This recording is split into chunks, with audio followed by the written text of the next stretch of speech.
আপনারা যে আমলেগের ভাইয়েরা মন্তব্য করেন তারেক জিয়ায় বাংলাদেশে রাষ্ট্র চালাইতে পারতো না ভাই, আমার মনে আমি বুঝানোর পরে দেখছি না বাংলাদেশে প্রধানমন্ত্রী এরকম একটা ভালো মানুষ আসছে।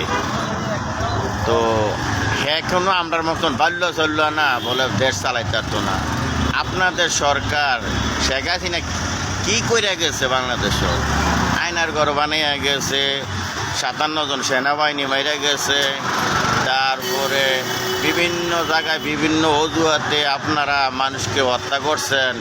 আবার কদিন পরে পরে কইতে আছেন আইয়ালাইতে আছে শেখ হাসিনা নাইমা গেছে, আইয়ালাইতে আছে আইবো, আইতো কর না আইলে তো আমরা আলহামদুলিল্লাহ খুশি।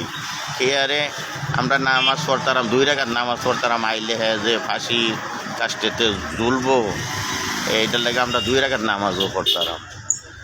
আমাদের ম্যাডাম খালেদা জিয়া 2 কোটি টাকার মামলা দিয়েছেন আপনারা দিয়া, আসলে কিন্তু এটা তথ্য পান নাই, কিন্তু সারা জীবন জেলে কেটে গেছে।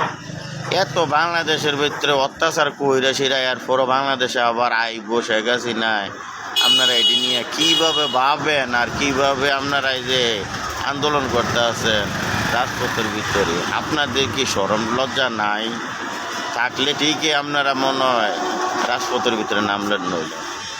তো ভালো থাকবেন। মাঝে মধ্যে একটু অনলাইনের ভিতরে ওষুধ আমি দেওয়ান লাগে, কি আরে জানেননি, আমার আর ওই যে বিএনপি নেতাকর্মীরা আছে না, তারা কদিন পরে আছে না তো কাজ আছে না, চুরি করবো চুরি, কারণ তারা কইতো না, কি আরে জানেননি, তাদের আবার আত্মীয় স্বজন আবার যদি রাগটা গিয়ে জিজ্ঞায় তাদের আমরার ভিতরে তো আমলিক বিএনপি জামার শব্দ আমরা খালাতো ভাই যারা ভাই চাচাতো ভাই আমরে করি, এই শরমের লেগে কিন্তু পারতো না।